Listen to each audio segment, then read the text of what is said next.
Every city has a landmark. Edinburgh has a fortress that's been watching over this place for 3,000 years. People have lived on this rock since the Bronze Age. Every empire that ever wanted Scotland has stood here. The Romans, the English, the French, they all came, they all left. But the castle remembers all of them, and some of what it remembers has never been told.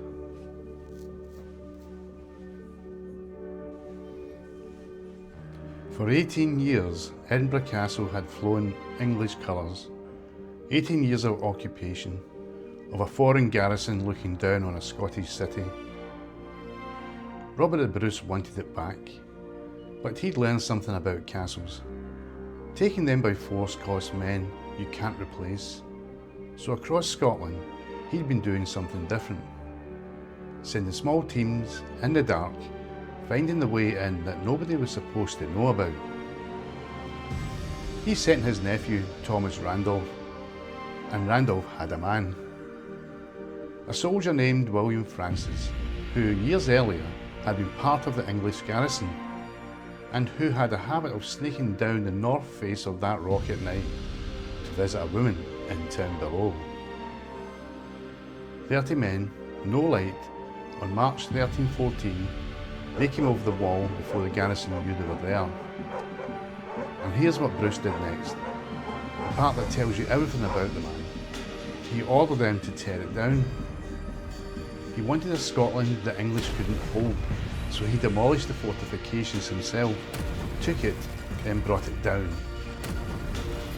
3 months later, he was in Bannockburn. 1440, the war with England is over. Scotland has a king. He's 10 years old, and the men around him are already circling. The Douglas family had grown too powerful, too wealthy, too popular with the people. Something had to be done, and someone decided that something would happen here, inside these walls, over dinner. William Douglas was 16. He rode into Edinburgh Castle with his younger brother, invited to dine with the king himself, an honour, a privilege. Midway through the meal, a black bull's head was placed on the table. In medieval Scotland, everyone in the room knew what that meant. The boys were dragged from the table. The 10-year-old king wept, he begged, he screamed at the men to stop. Nobody stopped. They were executed in the courtyard outside. 500 years later, George R.R. Martin was asked where the Red Wedding came from. He said, Edinburgh Castle.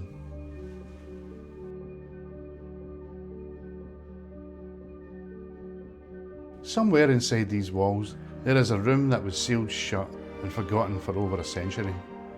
Inside it, the oldest crown jewels in the British Isles. The honours of Scotland, the crown, the sceptre, the sword of state. Each one older than the Tower of London's collection.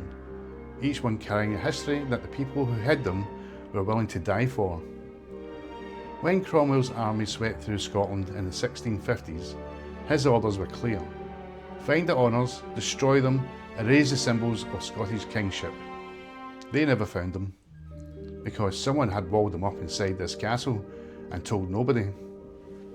In 1818, Walter Scott petitioned the Prince Regent for permission to search the castle. They broke open a sealed room in the Crown Square. The chest was still there, still locked, still intact. When they opened it, grown men in that room wept. But here's the thing that stays with you. Nobody knows who hid them. Nobody knows if that person survived. They saved the symbols of an entire nation and vanished from history without a name. And if something that significant could sit undiscovered for 111 years, sealed inside a castle that thousands of people walk through every day, what else is still down there?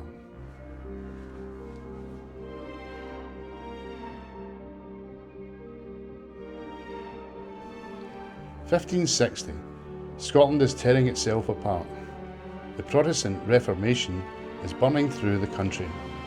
English troops are camped outside these walls, and inside a Frenchwoman is holding Scotland together with her bare hands. Marie de Guise had given everything to this country, married a Scottish king, buried him, raised a daughter who was being groomed for the French throne, then spent 17 years ruling Scotland as regent for a child who wasn't even here. Her enemies were closing in. The Protestant lords wanted her gone.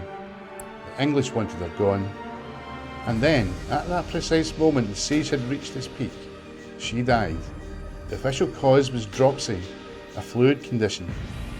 The timing was immaculate.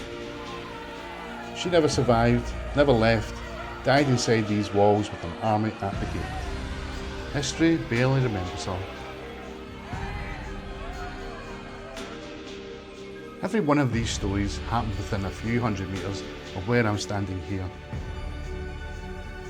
A midnight climb that unlocked the nation, 2 boys dragged from a dinner table, a chest sealed and forgotten for a century, a woman who died rather than surrender. This castle has been occupied for over 3,000 years.